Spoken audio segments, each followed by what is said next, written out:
Hi friends, பார்க்கும்போதே நாக்கு ஊறுதா? Seriously இது சப்பாத்திக்கு மட்டும் இல்லாம பூரிக்கும் அவ்வளோ ஒரு அல்ட்டியா இருந்ததுங்க. ட்ரை பண்ணி பார்த்துட்டு தான் சொல்றேன். இட்லி, தோசை, சாதம், புரோட்டா எல்லாத்துக்குமே பெஸ்ட் மேட்சா இருக்கும். 1 டேபிள் ஸ்பூன் நல்லெண்ணெய் சூடு இருந்ததும் கொஞ்சம் கருவேப்பிலையும் ஒரு கை நிறைய சின்ன வெங்காயம் சின்ன சின்னதாக கட் பண்ணதை கண்ணாடி பதம் வர அளவு வதக்கி விட்டுருவோம்.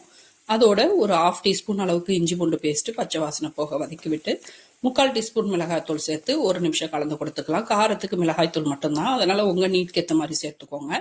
மிளகாய்த்தூள் சேர்த்த உடனே ஃபைன் சாப் பண்ண ஒரு பழுத்த தக்காளி பழம் பெரிய பழமா ஒன்று சேர்த்து 1 நிமிஷம் கலந்து கொடுத்துக்கலாம்.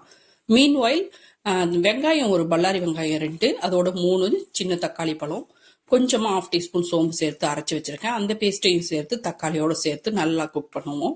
ஒரு 5 நிமிஷம் கலந்து கொடுத்துப்போம். இது போல கலந்து கொடுத்ததுக்கு அப்புறமா 1/4 டீஸ்பூன் மஞ்சள் தூள், 1/2 டீஸ்பூன் ஜீரகத்தூள், 1/2 டீஸ்பூன் பட்டை கிராம்பு ஏலக்காய் பவுடர் பண்ணது, 3/4 டீஸ்பூன் மல்லித்தூள். இதுவும் உங்க நீட்க்கு ஏற்ற மாதிரி நீங்க மசாலா சேர்த்துக்கலாம்.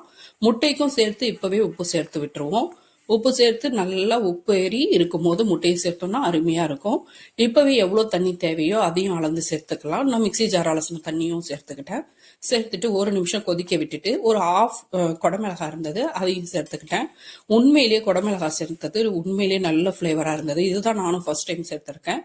மூடி போட்டு நல்லா கொதிக்க விடுவோம். இடையில இடையில கலந்து கொடுத்துக்கலாம், அடி பிடிக்காம இருக்க. இது போல எண்ணெய் பிரிஞ்சு வந்ததும் முட்டைகளை தள்ளி தள்ளி நல்லா உடைச்சு சேர்த்துக்கணும்.